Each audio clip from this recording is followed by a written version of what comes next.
to Mr. Amer Shaker. Amer, please. Thank you very much, Shadi. Thank you for this introduction, and thank you for everyone for joining us today.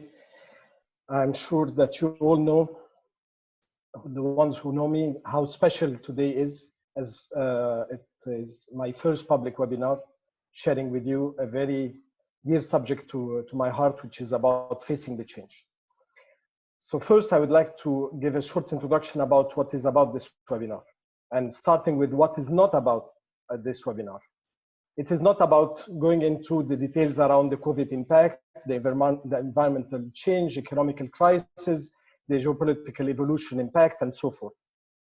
Although we are going to be looking at how we can deal with those aspects and those changes in our life.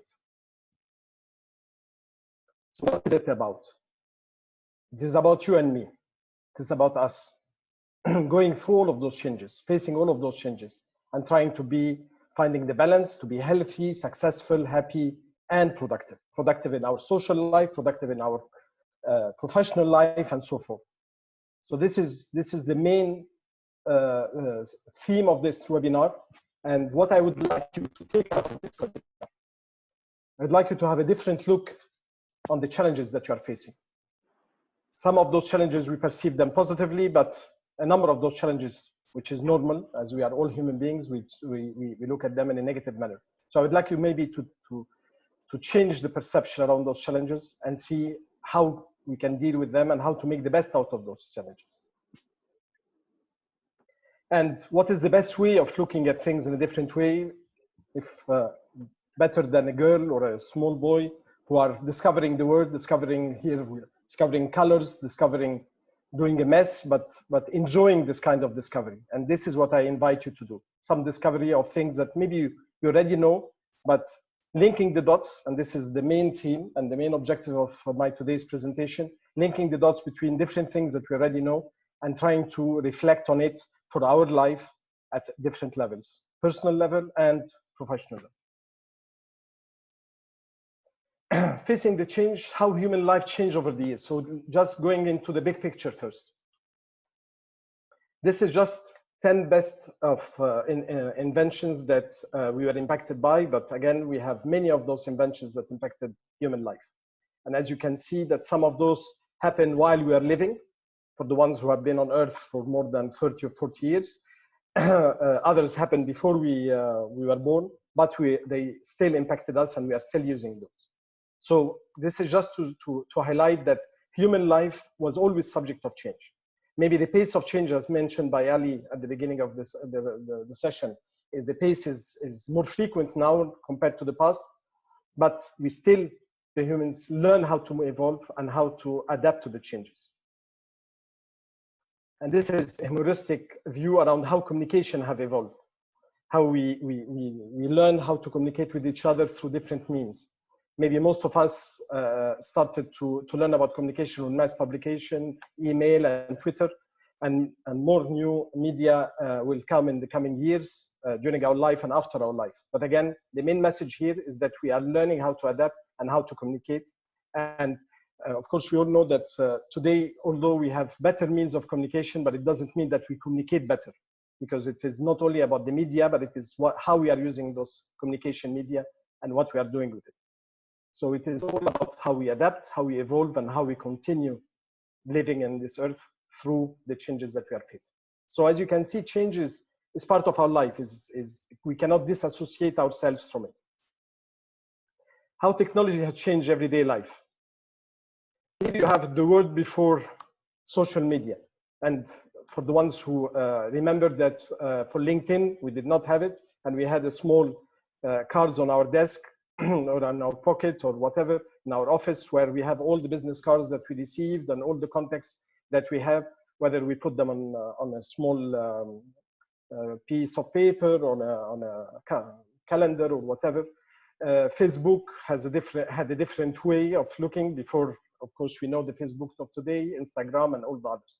And I can tell you that there is a personal anecdote about social media in my own family. My mother discovered social media when she was around 70 years old. And she was very keen to learn about it for the simple reason that her friends were communicated through social media. So she felt excluded from it. So whenever I went back to Egypt, over time, I was giving her lessons, and she was writing very carefully every step on how to use social media on her phone or on her tablets or whatever.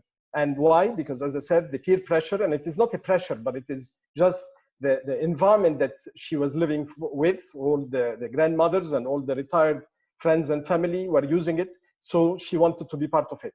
And at the beginning, she wanted to be part of this network. And then later she started to expand, and she started to have friends on Facebook from other networks. And she started to discover that she can communicate on different topics and not just the normal topics that she was using in everyday life. So this is just something that enabled her to discover and to be motivated for life in general, and not just for communication. And I could see that she's, among other reasons, this helped her to be balanced and to avoid feeling isolated and feeling the age. This is, for me, there's like an anti-age tool. And here you can see some of the impacts of technology, internet among which, but mobile communication and others. We have no space and time constraints. We are communicating every minute. The new banking models, and this helped poor people in Africa to have access to bank accounts and transfer money and receive money through their mobile while they never enter the bank. Educational learning evolution, you could see that during the COVID situation, all schools and universities were transformed, their program to be done online and remotely. New business models.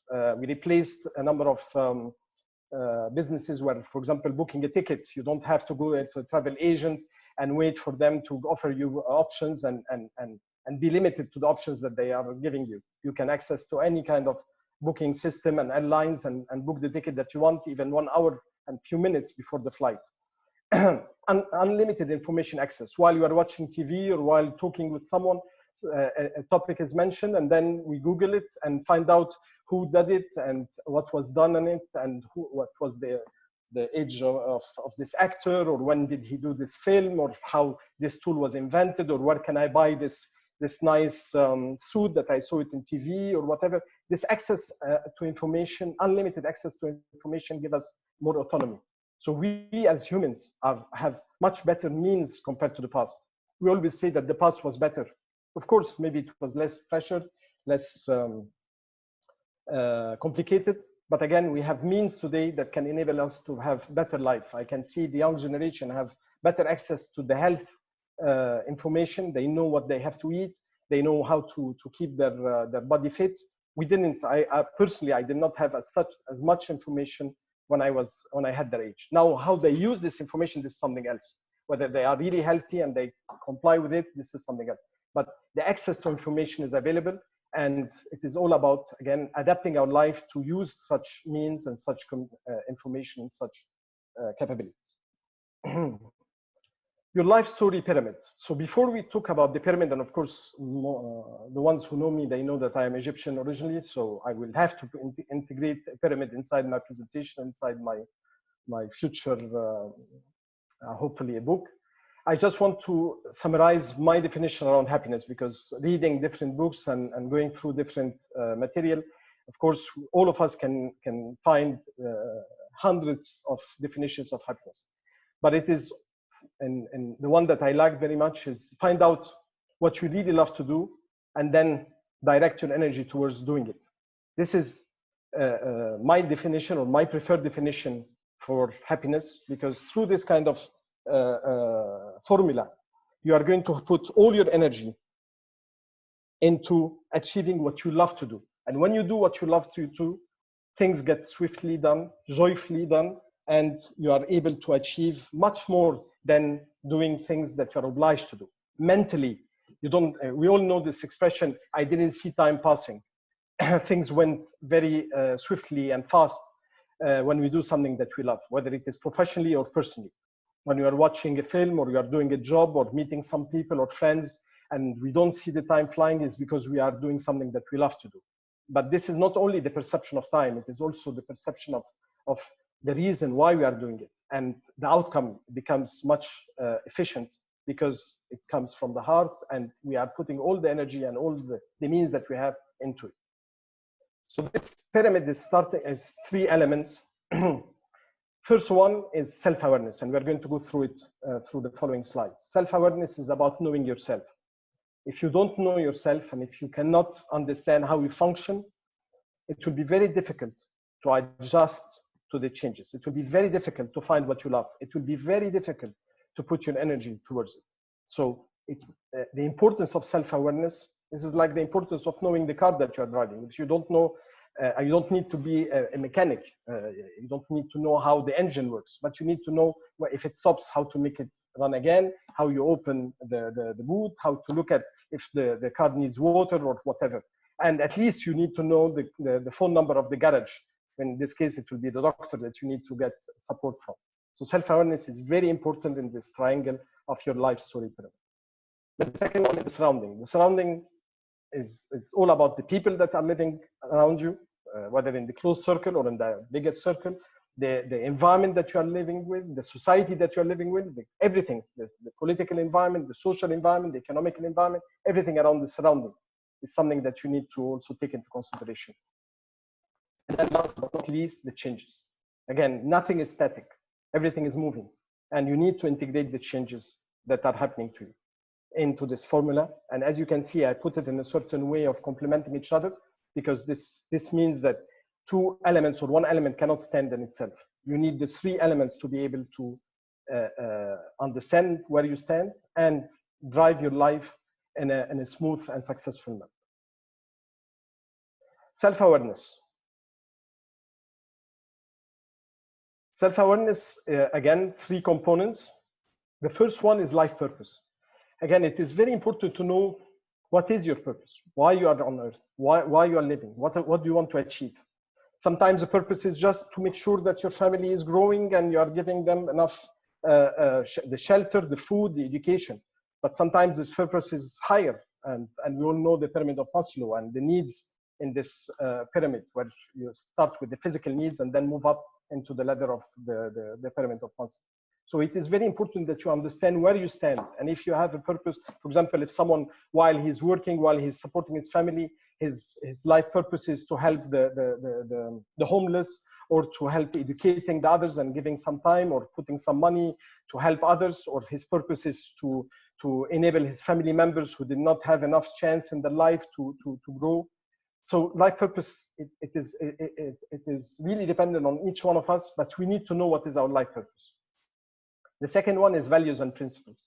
Values and principles is something that is part of us. They don't change. It is not because we have the COVID that we decided to change our values. If you change something, it means that those were not values, were not principles important for your life. Values and principles are part of you. They come from your education, from your society, from how you evolved in life, and you never change. And I'm going to give an example in a minute around something that corresponds to my values and principles. And then the third one are strengths and weaknesses. Strengths and weaknesses is, again, we all get this question in the interviews. And we all expect this question. And sometimes we prepare a very ready-made answer to make sure that the interviewer for a new job will give us a nice rating by putting the right politically correct strength and then politically correct weaknesses. But again, you cannot cheat yourself. You need to know exactly what are your strengths and weaknesses, and you need to deal with it. The strength you need to continue developing, and the weaknesses you need to try to reduce and make them evolve. So again, all of those things you know, but again, the idea here is how to complement it and how to make sure that the life purpose is related to the strengths and weaknesses. Because if they are not related, you can have a purpose in life to become a president of your country or another country, but you don't have the strength to be a president. So you have to have the intelligence. And here it is not only the IQ, but it is the EQ, the emotional intelligence, to understand yourself before you need to understand others. And you need to link all the elements together. And as far as the values and principles, I just can give you a personal example. Long time ago, and to be very specific, 30 years ago, I was sent to Pakistan for a mission where, when I was working for SITA, the network for the airlines, we had a customer, Pakistan Airways, who had a major problem with SITA. And I was sent to identify what is the problem. And the fact is that I was sent as a guinea pig because nobody wanted to go to this mission. So it was like to find if the bomb will explode in my face. Thank God we found that the technical problem was in another country. We solved the problem. But the crisis happened because the team, whether on the SETA side or the Pakistan Airways, did not have the right education. They did not know how to troubleshoot the problem. And management on both sides wanted to fire those teams because they caused the crisis, and the crisis was somehow political crisis. And at that time, my values and principles, and it's still, they didn't change until now, I hope, is that we cannot fire people if you didn't give them the chance to be educated. So give them the education, give them the training, give them the learning, and then evaluate how they can do. And this is what I did with the help of others. We trained, I spent 40 days there. We trained the SETA people, we trained the Pakistan Airways people, and we treat them sometimes separately, and in some sessions we treat them together so they can learn together and they can grow together because they're interacting together, the provider and the customer. And I can tell you also a part of this anecdote. There was a guy in the SETA team who was a telex operator, because at that time, 30 years ago, many of those came from the telex environment. And this guy had a wife as a doctor, and he invited me to his house, and he was shy because his wife was very powerful in the society, the status of a doctor, while he was a telex operator. This guy was very talented at work, very talented. He was the best in this team. And when I, through this education and through the training, he developed his skills. 6 months later, I came back to Pakistan for just a few days, and I found out that he was promoted as the assistant chief of center. And he invited me again to his house, and I could see that the relationship with his wife was much better because he started to feel as a man, and not as a man as a macho man, but as someone who have also a role and have a status. Again, in a society like Pakistan 30 years ago, it was the case. Again, maybe in Europe, maybe in America, it is not the case, but today or before, but we have to respect that at that time, a telex operator didn't have the same status as his wife. And through his own work and his own education, not only that he was not fired, but he was promoted. But the most important point for him was not the promotion, but to feel as a man in the house and feel equivalent to his wife. So understand your drivers and shape your life story accordingly. This is very important. If you know those three elements and you know your motivations, you will be able to shape your life story accordingly. So trust your inspiration. Your inspiration will not change the outer world, but will help you changing how you process the outer world. Inspiration is the gut feeling, is the inner voice that you hear. The inspiration is what makes you feel that you need to call this person or avoid this problem or anticipate this issue. Inspiration is something small in daily life, and inspiration can be something bigger than daily life. But again, inspiration on its own is not enough. The life purpose, again, it comes to the question here. And once you know what is the life purpose, or your purpose in general, whether the purpose is small or the big purpose. The purpose can be buying a specific car, and you decided that you want to buy a Toyota or a Renault or a Ford. And this model of the Toyota car, you decided that you want to buy it, but you are not sure that you want to buy it. And suddenly you see this Toyota car everywhere around you, despite that few days before you did not see it. Why? Because when you are concentrated on the purpose, then your mind begins to transcend limitations, as was mentioned by Patanjali, who's a guy who wrote this and said this 1,300 years ago. And I'm not joking, this is really history. So as you can see, humans are not different 1,300 years ago compared to today. Your mind transcends limitations, and you start collecting information that you had all over the time, but you did not, you was not attentive to it. So again, this is buying a car is a very tangible element, but again, if you have a life purpose that goes beyond the day-to-day activities and you want to achieve something in your life, suddenly the means and the aspiration that you're going to have will enable you access information, access people. You will find, you will be in a place and you will meet someone who will open a door for you, despite that 1 week before, before you had clarity about this life purpose. If you met this person, you will pass beside and you will just talk about the last football match or the nice restaurant in the neighborhood. Now we are going to talk about the capability and the challenge. In a normal situation and in stable situation, capability is equivalent to the challenge. Things that we know how to do. It's like, I know how to drive a car, so I go and switch on my car, and my capability of driving the car is equivalent to the challenge of moving with the car. So it is stable and we do it automatically. And in this context, there is no challenge, there is no change, there is nothing. And a large number of activities that we do every day correspond to this context, capability equivalent to the challenge. But now we are going looking at the capability bigger than the challenge. It's something that you train to be achieving, but you didn't achieve yet. And this can correspond to a new job, a sport, someone who would like to win a gold medal or to win a championship, where he's training to improve his capability to overcome the challenge. And this is where the outcome is desirable and expected. The more the capability is bigger than the challenge, the more you are going to be able to have to control the outcome and focus on what you expect as a result of this outcome. But when, and this is the but, the very important but, when the capability is less than the, or smaller than the challenge. You feel smaller than the challenge that you're facing. And this is normal. A new job, something that you never did before. You are moving from one phase, and this is not only about the job or sport. Someone who just had a child, and the child is at the beginning, he's just holding a child who's crying in the middle of the night. His capabilities is not helping him to manage this kind of situation. Or when the child will grow up and becomes an adolescent and they start challenging him or her, the mother or the father. And again, the capabilities as a father for a small child is different than the capabilities to manage an adolescent who is challenging, who is rebellion and others.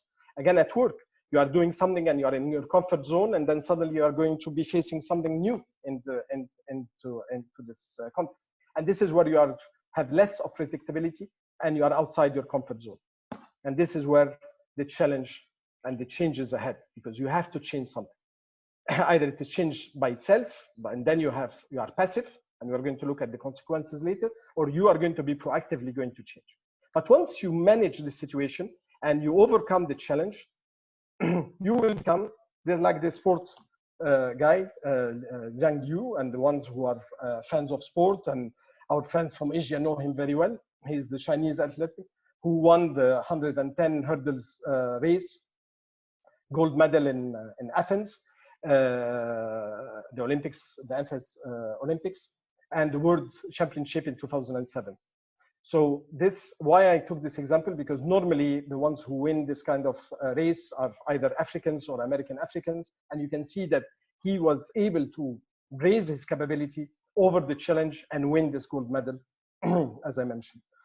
And then he becomes part of the system. He knows how to do it. And then he has another challenge, because usually when you move on, then you have the arrow going from the capability bigger than the challenge to another challenge bigger than your capability. So it is a cycle.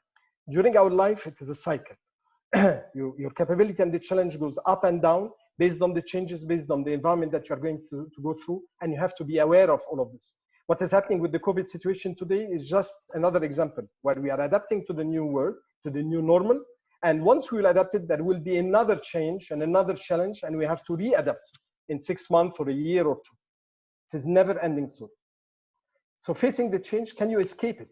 Can we avoid the change? The answer is no. Simply because not everything that is faced can be changed.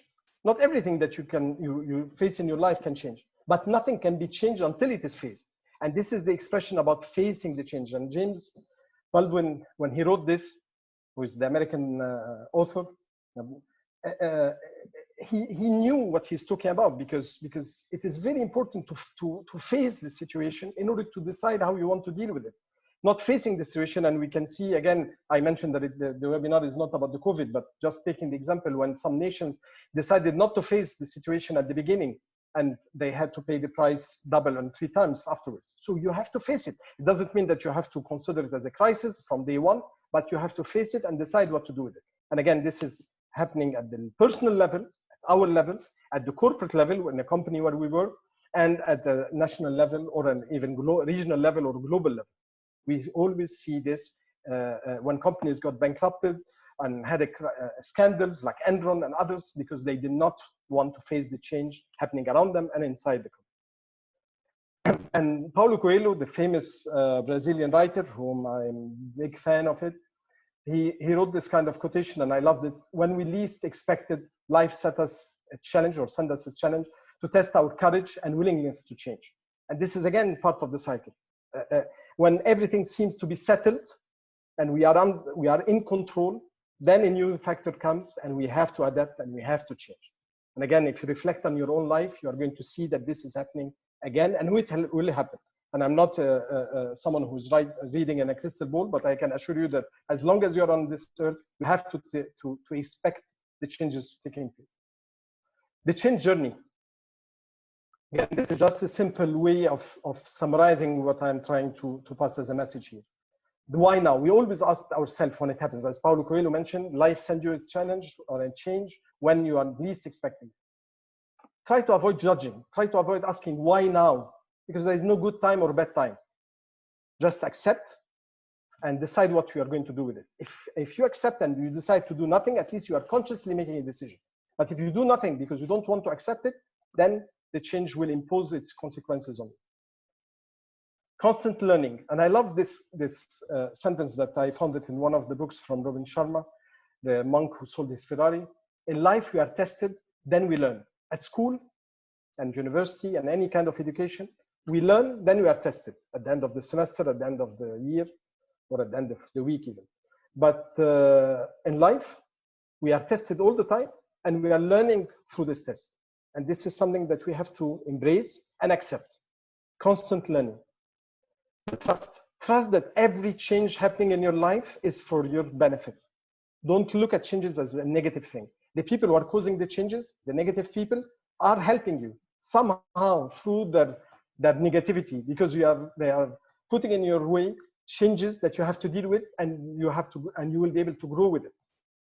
And last, in the simple way that I try to put in place here, it is never the last one. As I mentioned, it is a cycle, and you always have to face the changes all the time. Do you have the control over your life? Yes, I believe that you have the control over your life. It doesn't mean that you have the control to be the most successful person, the richest person in the world. No, but you have the control to choose. And this is the most important thing. The power to choose how to respond to the changes happening in your life. And if you know that you have this power, you make decisions of confront or not to confront, to deal with it and how to deal with it or not to deal with it, but you have the power to choose and decide, not to let others to decide for you. And you can see here the small child, he is in power because he has the remote or the joystick for the video games. Find out what is going on. This is just some theory here, the PESTEL analysis, the abbreviation of political, economical, social, technological, environmental, and legal. Again, we do it unconsciously now through the readings, through the TV, through the web, through reading, talking with other people. We understand, and we try to always understand what is happening around us. In your business, you are understanding this, but in your personal life as well. If you want to change housing, you want to invest, you want to go on holiday, you want to prepare your retirement, you are going to start your active life as a young postgraduate, where you want to go, which country, which area, you do this analysis. We do it all the time. And here it has a name, PESTEL. There are many tools in the market, but again, some of those you need to go through it in an academic way, but I believe that in addition to the academic way, we do it also through the learning, through the experience, and through the constant evolution that we are going through. Understand the surrounding to shape the way you deal with the corresponding changes. This is what I meant, the surrounding. And this is just a picture of a snapshot of the surrounding that I mentioned earlier. The friends, the work, the social, the sport, the family, the politicians, the financial, everything is part of this surrounding that you need to understand. And you need to link the dots. This is something that was mentioned by Steve Jobs at one of his speeches. Link the dots of what is surrounding you at time T, and link the dots between where you come from, where you stand today, and where you want to head. Linking the dots is very important. You will never walk alone. This is the anthem of Liverpool for the Liverpool fans. And I used it here to say that we cannot do it without help. We need others and others need us. And in order to do it, we need to consider a number of factors here. We need to consider what I put in this circle: the mutual respect, alignment of objectives, respect each other, leverage strengths, put the ego away, and consider that unity is not only a mindset, but it is a practice. It is a commitment that you are part of a bigger system and you need others and others need you. Here, I'm going to be relating this to the business negotiations and diplomacy. I have the luck to, in my work and my social life, but mainly work, to go through a number of negotiations, business negotiations in different parts of the world. I negotiated with customers in Middle East and Asia and America and the Nordics, and I can give just a snapshots. In Middle East, of course, we all know that the social elements is very important. Building relations is very important to be able to negotiate. In China, we negotiated with a number of operators there, and one of the participants with us today, Xiaoming, was with us into these negotiations. The poker face, not because they have poker face, but because we don't understand the culture as much as they understand it. So we couldn't sometimes read what the team in front of us wanted to say. And we had to go through those negotiations and give or reach win-win agreements. In the Nordics, one day I was negotiating with an operator, telco operator there, and at 9 o'clock in the morning he came to me and said, "At 11 o'clock we are going to discuss this point." And I said, "Yes." And he said, "At 11:30 I'm going to challenge you around this point." And I said, "Okay." And he said, "I expect you to give me an answer." And I said, "Why you tell me now? Why you don't put it as a surprise for me and challenge me at 11:30 as you expected without giving me this notice?"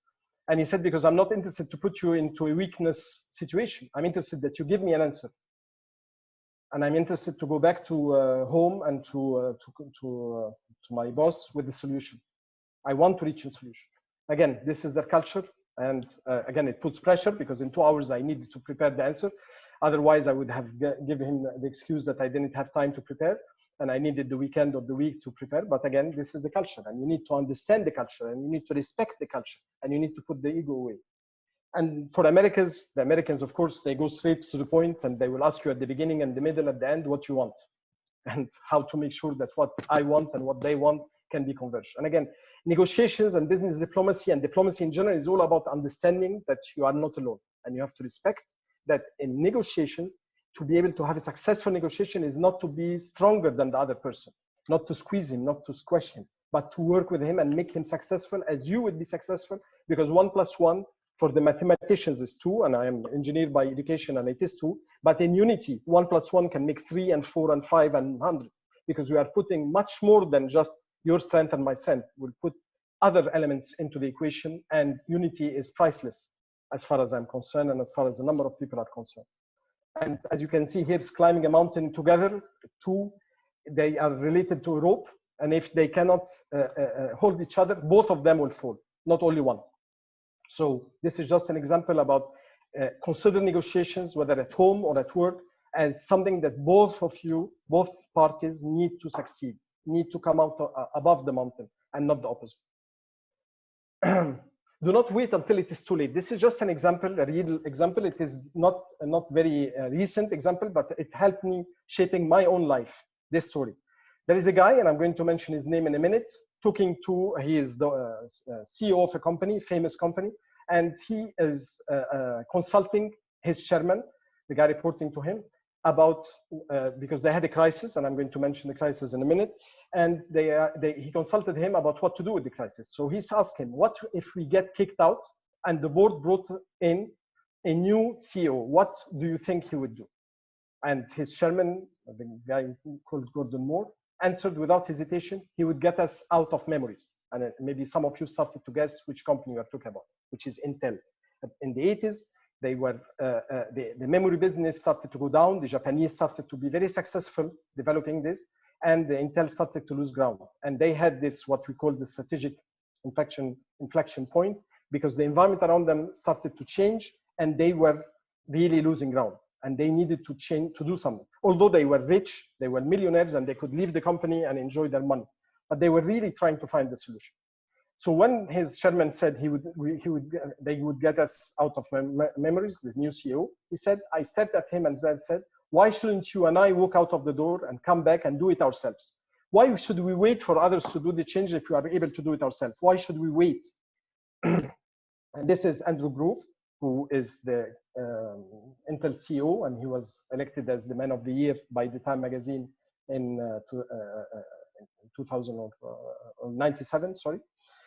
which means 10 years or 12 years after this change, because he proved that not only Intel survived, but with the microprocessor business that they went to, and they changed the identity, they changed the production line, they changed the mindset, they were very successful. And we all know the slogan Intel inside. The computer producer were proud to put Intel inside their computer, and they were promoting their computers by having Intel, the logo of Intel on top of it, saying Intel is inside our computers. Then another example, the man who faced 2 atomic bombs. I discovered this man just a few months ago. I don't know if you know him, you know this phase, but this is a unique example. This gentleman called Mr. Yamaguchi, he had to face 2 atomic bombs. So his story is very strange but simple. This guy, in August 6, 1945, he faced the first atomic bomb in Hiroshima. He was working for Mitsubishi. He was on mission. He is originally based in Nagasaki, and he was on mission in Hiroshima, and he faced the first bomb. What he did afterwards, on August 8, he took the train on August 7. Very committed person. He went to Nagasaki, not only to see his family, but to report back to work. And he went back to work on August 9 after he went to the hospital on August 8. And he was talking with his boss, trying to convince him and explain to him what happened on August 6, because the boss didn't believe because at that time there was no internet and the information was slowly moving. And while he was talking to his boss, the second bomb happened, and he had to face the second bomb. He survived. This man survived the 2 bombs. And the question that we are asking ourselves, is he lucky or unlucky? Is facing this kind of 2 bombs, is it something that is a curse or is it luck? And some of you will say it is a bad thing or a good thing, but what is very important is that through his mind power, he transformed this experience into a strength. And why it is strength? He lived a very rich life, working for Mitsubishi, but later in his career and after retirement, he started to give conferences. He started to exchange and share his experience with many others. He died at the age of 93 in 2010. So this guy lived until the age of 93 old, a very active life, rich life, through this mind power, overcoming this problem after he had 2 atomic bombs experience. When you have to change yourself, again, I'm going to give examples, but all of us had to change themselves. I had to change myself when I moved to Egypt, to France. I had to change myself when I had children. I had to change myself when I changed jobs. I had to change myself when I decided to change my career from a big company to a startup, and then moving to an independent consultant, and then moving to another time the big company. Every time I had to change myself. But I'm here giving an example about a person who he's known to be arrogant and very self-assured, and he had to face something very dramatic in his life, and he had to change himself. And he wrote this, or he mentioned these words in a very famous pitch in Stanford University. The heaviness of being successful was replaced by the lightness of being a beginner again. This man is Steve Jobs, when he was fired from his own company when the Macintosh project failed. And he was devastated at the beginning, but he overcome this, and he created Next and Pixar. He was brought back by Apple. He became the CEO of Apple, and we all know what happened to Apple. Again, I'm not here judging the man. He is not very, all about his life is not very positive, but I'm just highlighting the fact that he had to put himself into question. Another person who had to put himself into question is Charlie Chaplin. As we all know, that many of his films are silent movies, like The Modern Life here. And starting from 1931, they were talking movies, but he refused to accept. He refused to embrace the change. Until in 1940, he decided to integrate talking in his Dictator, the Great Dictator film. Despite in 1931, he said, I gave the talkie 6 months more. He expected the talking movie to die after 6 months in 1931. But it took him 9 years to accept the change, and he was very successful afterwards. What is successful life? In a very simple way to summarize what we said is that, as Bob Dylan said, a man is a success if he gets up in the morning and goes back to bed at night, and in between he does exactly what he wants to do. This is what I said at the beginning, and through those examples, you can see that when you do what you love to do, you will feel the success. Success can be materialized by money, by status, by job function, by recognitions, by awards. But if you do what you love, at the end of the day, you sleep with the notion of you had a good day. And again, I come back to the same picture of the small girl when she's playing with the picture, with the colors, and she's discovering the world. I believe that no one can be as happier than a child who is discovering the world. The takeaways, and here it is just the summary of the keyword terms that I mentioned. The inspiration, be inspired, commitment to learn, commitment towards others, committed to what you love. Again, sometimes what we love is joyful, so we say it is not serious. But if you are committed to what you love, you are going to continue developing it. Enjoyment, as I mentioned, when you love something, you will enjoy it. Having a sense of purpose of what you are doing, and unity. And again, it is not because unity is on top and small stone here. It is you need all of those for the balance of your life. And then another proverb that I love: with one eye fixed on the destination, there is only one left to guide you along the journey. Which means that you will not be able to reach the journey if you are driving your car or driving the whatever you are having with one eye only. You need to focus on the journey. And it's just an example. When you are eating a nice fruit and enjoying a banana or enjoying an apple, you are not thinking about when you finish the apple, unless you have an appointment. And in this case, you are not enjoying the apple, but you are enjoying the process of eating the fruit, of eating the nice thing that you're eating. If you are dancing with someone nice and you're enjoying the music, you never think about the end of the dance. In fact, you hope that the dance will last forever because you are enjoying the journey of the dance, of the process of the dance.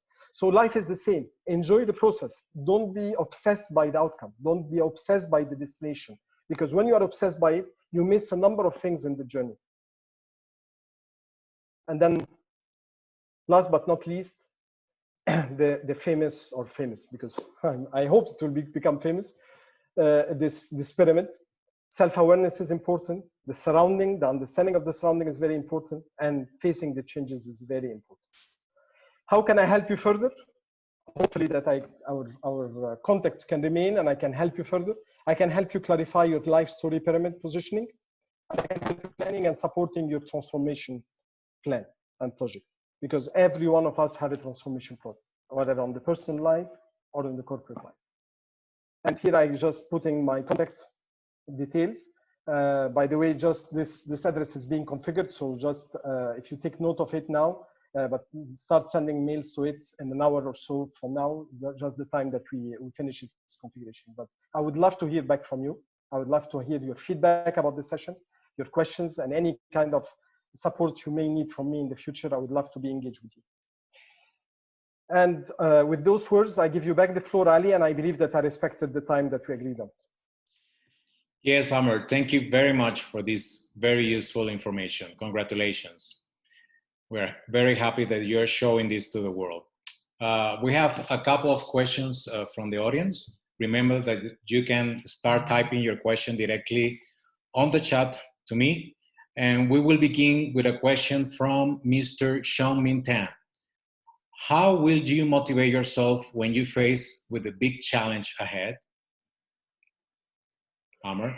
Yes, of course, there is no formula, ready-made formula for this, but when you have a big challenge, and recently I had this big project in the company where I work, Orange Business Services, negotiating with a very difficult and challenging partner. I looked at the big picture first. I did not look at the challenges that we are facing in time T when I took the responsibility, and I tried to relate the challenge with my life purpose, as I mentioned. So my life purpose is to help others, and this project would mean job maintenance and maintaining to many people.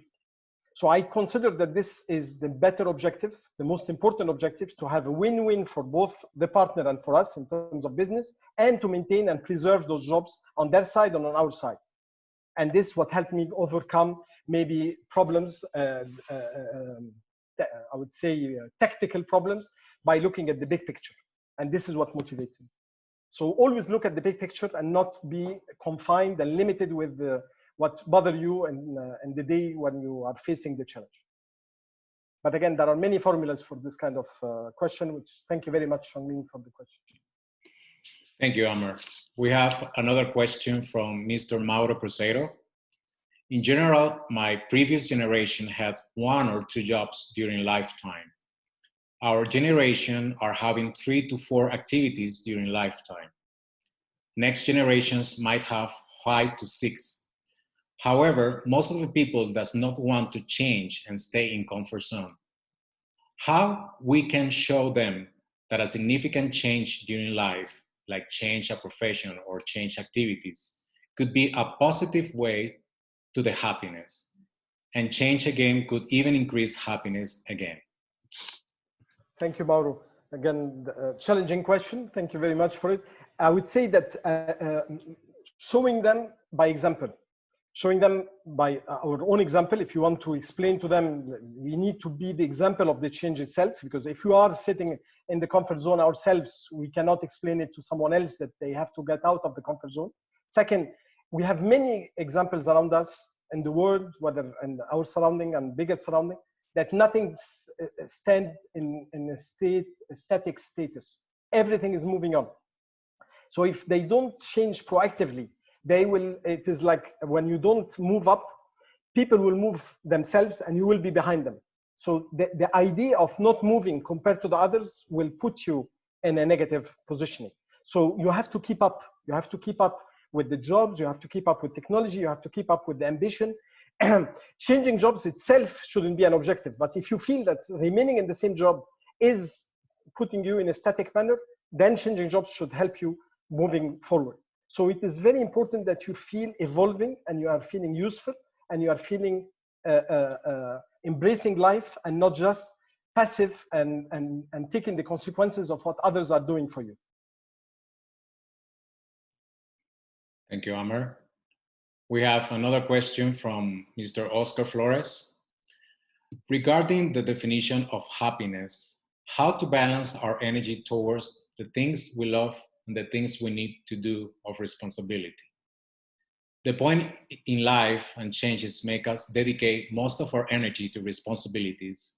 And also, I would like to say, to survive in local and global system as part of it. Yeah. Oscar, hello. First, you know, I will give the answer through my own example. Again, I'm not saying that it is the best example, but it is the one that I know. All my responsibilities, and some of them were technical, some of them were business oriented. I try to put the human aspect in it in order to have, again, relation with my life purpose. So despite that at a certain time, the main objective was to negotiate a contract or to sign a contract or to solve a technical problem, I tried at the same time to have something related to my life purpose, which is helping others to evolve and grow. So by including and adding this dimension and helping others to grow and evolve while we are achieving the objective of negotiating a contract or signing a contract or solving a problem or defining a new product, I found this pleasure. I found this happiness. So yes, there is the dry element of responsibility. And this is imposed on us because we are employees in big companies or small companies or self-employees. But you have to introduce something that is related to life purpose, and this will give you the joy, and this will make the balance. It's like when you put in a dry plate when you are eating it, some sauce on it, because dry only will have a hard way to swallow it. So you need to add some sauce. You need to add some salt or some spices or something. Life spices is what you love, and you dose it. It is always about dosage. It's all about the balance. And the fact that I put the pyramid is that you need to complement each other. Each element needs to complement. And then you need to deal with others. Again, you are not alone. You are not an isolated island. So your source of happiness can be from the others. They will encourage you. They will support you by being in service to them. So again, we have all the means to find this balance while we are doing very hard jobs and very serious responsibility jobs. Thank you, Amr. We have another question from Antonio Lima. Thank you very much for this great presentation. Thank you, Antonio. Could you please elaborate on the topic of converging two different points of view during a negotiation? This is the hardest things to do. Thank you, Antonio, for your question. First, and this is what I applied in the negotiations with the partner, with the very difficult partner 2 years ago. First, you have to put yourself in their shoes. You have to know why they are defending their points. Stop judging that they are not fair. Stop judging they are demanding. Stop judging that they want to win over you. Put yourself in their shoes and decide if you are going to act as they are acting. You are going to behave as they are behaving. First, this is the first principle, and I applied it exactly this. I went to talk to them. I want to understand what they had in mind and put myself in their shoes. Second, I started to see if what they are expecting is something that I can provide them. And of course, some people on my side saying they don't deserve, they are not fair. Why you are giving them what they want? Wait 1 second. We are giving them what they want because we are going to take what we want. But first show them the good faith. If it is within our capabilities. If they are asking for the moon, then they can dream. But if it is within our capability, this is the second step. Give them what they expect. And then be specific on what you want to get in return. And never give before the balance of giving and taking is happening. Those 3 steps, again, they are the simplified approach of other approaches of 100 steps. But just for the sake of time and the sake of simplicity to recall the answer that I give you, if you apply those 3 steps, you will be able to reach a common ground. But if one of the answers of those questions, which is what they're expecting is much higher and different from what you are giving, and what you're expecting is much higher and different from what they are giving, there is no room for negotiations. There is no base for negotiations. So the base of negotiation is to know there is a possibility to reach an agreement and what is needed to reach an agreement. Otherwise, you have to change the base and you need to negotiate other points and not the same point. Thank you, Amer. We have not a question, but a comment from Mr. Wagner Fernandez. When you challenge a person and he or she has good reaction, you already motivate a person somehow. Agree? Yes, of course. Very right, Wagner.